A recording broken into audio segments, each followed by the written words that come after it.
Phil, it's good to see you again. And I want to just say, as someone born in Texas, thank you very much for this, because this is an amazing treasure to have returning to Texas. Yeah, it's it's funny because, you know, I'm just as pleased to give it to the Alamo as you guys are pleased to accept it. I mean, I was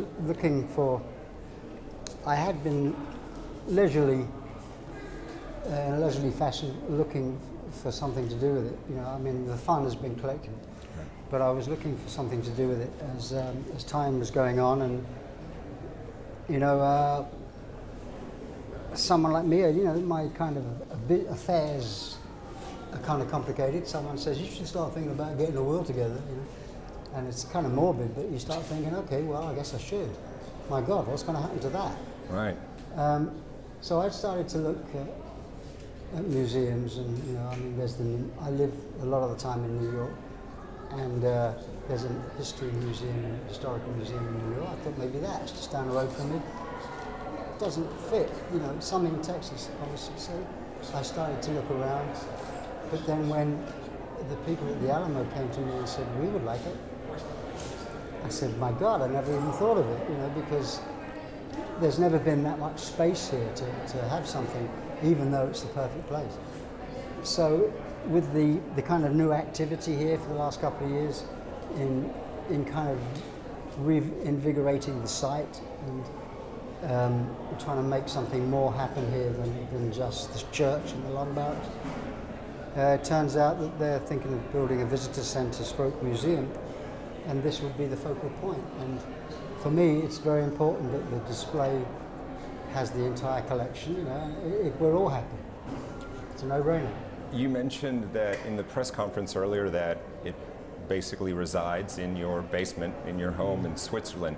I'm picturing this has to be a pretty safe and secure basement with a high-tech security system. Yeah. I always think I'm safe, you know. I was just at a lunch break and I found my credit cards been a bit of fraud in South Africa with my credit card. I mean, it's just Swift. It's never happened to me before. Someone's been using my credit card information. So I guess as I'm sitting here, they could be hammering on the door in Switzerland. Yeah, of course it's alarmed. It's perfectly safe. There's people living there, you know, it's coming in there every day. But yeah, it's in the basement. You know, it starts off with a few things on the wall, and then suddenly there's a lot of things on the wall, and then there's a few things on tables, and then it's well, I get a display case. Now it's a museum. I mean, my kids go there, and they're really the only people that see it. They come down and say, "Wow, Dad, it looks like a museum now," and you know, that's all going to come to a happy end because it's going to come here. You mentioned earlier as well that your first visit here was 1973? Yeah. What does this building, being inside of this building, mean to you inside of this structure? Well, you're not even allowed to take photographs in here, you know. And here we are, you know, with cameras rolling. It is extraordinary. I mean, I know Dr. Winders, who's the curator. I know him very well. He wrote the foreword for my book, and we've been on the book tour together. And he let me in here one night to take photographs. I just felt honoured, privileged being able to do that. And to be honest, I used to walk around here on the site, the Alamo guards. I knew them by name, they knew me by name. You know, they know my interest. Right. And I feel like I'm part of the family. You know, I know it sounds a little hokey probably, but I really do. I'm here for all the right reasons. I'm not Phil Collins pop star when I come here. I'm just Phil Collins lover of the Alamo, you know, and the history. So it's a nice feeling, and I really, you know, this isn't a business transaction. Right. You know, we haven't even signed an agreement, which I'm sure there will be. Right. But we haven't signed it. I just said, yeah, I got no problem with you guys having it as long as you display it all. And it's been that easy. I think this is going to do a lot to help educating people about Texas history. My daughter's 4, in the 4th grade, so this year her and I at the table doing homework, we went through Texas history. And I was thinking to myself, Mr. Patterson mentioned it in the news conference, you know more than It's a 99.9% shame, but that's of true. the average Texan. And I'm thinking to myself as we're driving in from Houston, the last time I was in this building, I was 9. That was 40 years ago. I'm thinking, why haven't I been back? It's right here. Well, but that's true. I mean, I'm a Londoner. You know, my dad used to take me to the Tower of London, which God knows has enough history. It's awesome. But I never kind of thought about going back there until I had relatives in or friends in that wanted to go, and then I would go, and then I'd say, well, I had my 60th birthday. We did a tour of the Tower of London. You know, it was a quirky kind of thing to do. We did the London Eye. Right. We did the Tower of London, and it still has things that fascinate you. I took my kids to the London Dungeon, which I'd never been to, just last week in London. Yeah, it's easy when you live there. You just take it for granted, you know. And it is quite alarming to think that there's a lot of people here in San Antonio that don't really know. They're aware of it. Of course, they know the Alamo because of the shape, you know, the facade, but they don't really know so much what happened here. If they do, they just know the greatest hits of the story, and it's far deeper than that. You know, I mean, Hollywood has done, in some respects, a disservice to the story by making it so oversimplified. They tried to get deeper with the last movie, you know, and they succeeded in that, going, you know, below the surface that John Wayne chipped away at. Right.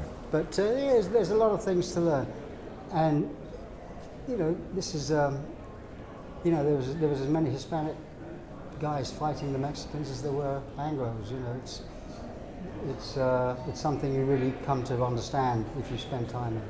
When Alamo and Beyond came out, and the first time we had a chance to talk, that's the first time That was in Houston, right? It was in Houston, yeah. That was the first time I was aware of you as a collector, that I'd heard about the collection and your passion for it.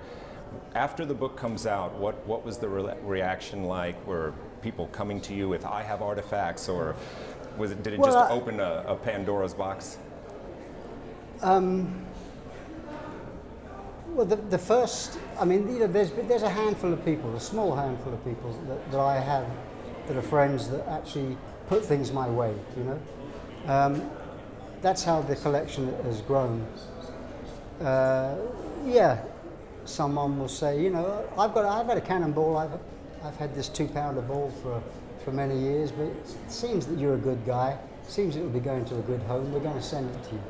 You know, sometimes things happen like that. People know I'm serious now, so they're more happy to part with something as opposed to sort of they'll give it to me or sell it to me, then they're going to see it on eBay, you know. I mean, what comes to me stays with me, you know. I don't ever sell anything on. I only buy things that are of interest. There's lots of things out there I've been offered that I hadn't bought, either because I felt that they were just too expensive, or maybe they just couldn't be proved that they were what they were supposed to be.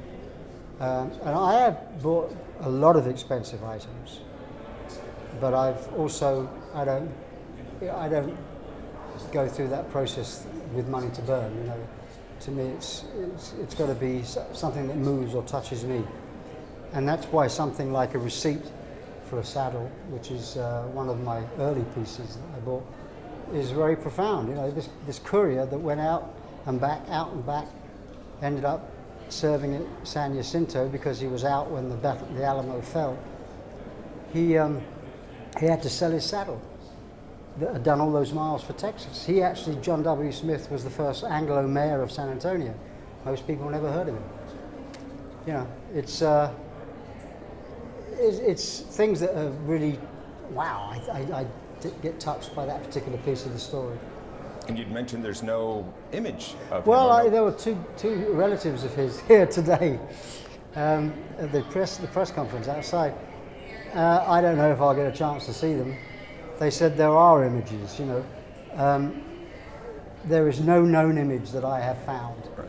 But obviously family are different. You know. Right. But there's the image of his wife, pretty ferocious looking woman actually, but none of him. And when he was mayor, it was probably the dawn of the age of photography. Those were pretty tough times. I think women had to be a little tougher back then. Yeah. Probably. Yeah. lends to the ferocity.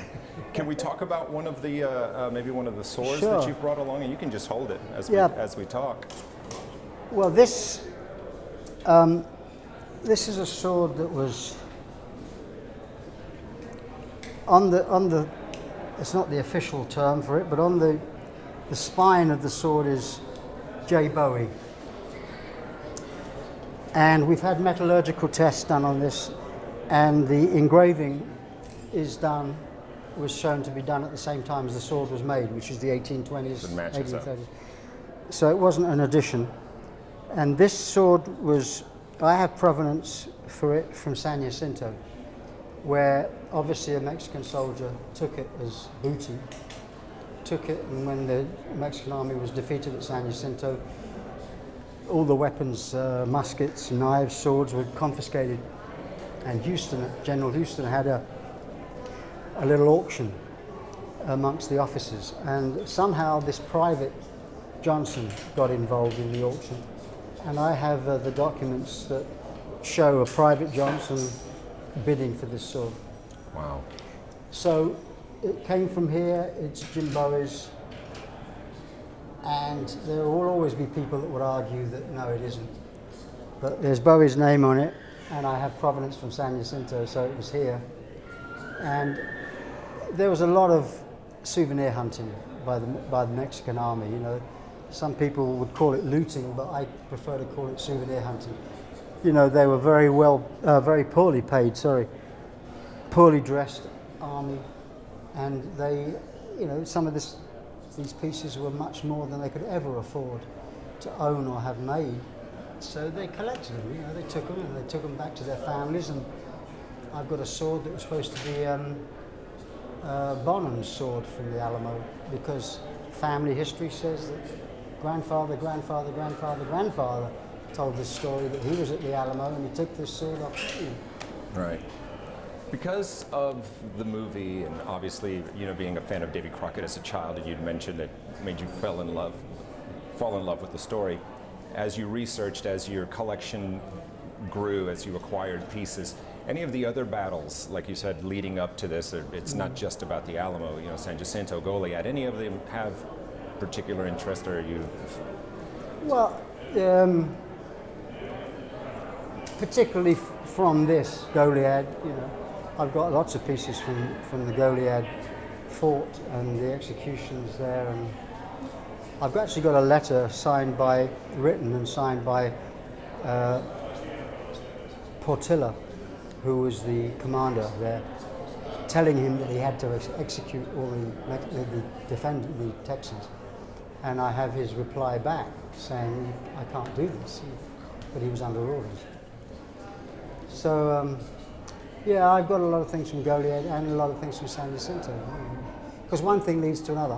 Originally, my umbrella was just the Alamo, but it can't be just that, because so many things led to it, and so many things led from it. And one thing I always kind of say is that a lot of people who don't understand the significance of what happened here in Texas is that if what happened here and in San Jacinto and Goliad hadn't happened, Texas would be part of Mexico now. I mean, whether it still would be now is, you know, but had those events not happened, Texas would be part of Mexico, and Mexico would be a very different country. You'd have all the oil and a huge landmass and parts of California. America would be a very different place, and so would Mexico. A very different story indeed. All right, last question, because I know you've been at this I don't want to get too heavy. all morning long. So you'd say that in your mind, the deal's already been done. Yeah. It's already been handed over. It's going to a proper home. So when it's finally shipped off and the last box leaves Switzerland, how do you think you're going to feel? I would feel saddened if it wasn't coming here. You know, and I know it sounds like, well, you know, it's something you're bound to say, but if it was going to a museum, I would feel like I was handing it over to a museum that maybe didn't have quite so much vested interest in preserving the history as I did. And I'm really over the moon that it's coming here, because the people here and the people that are involved with the Alamo and maintaining it as a historical Texas site are as vested as I am in having that information out there, of luring people to this place to find out more. I couldn't be happy, you know. Well, we couldn't be happier to have it in the state. Well, that's what's so great about it, because I'm happy that it's coming here and they're happy to have it. So. Thank you for the time. Thank you for the gift. You're welcome. Pleasure to see you.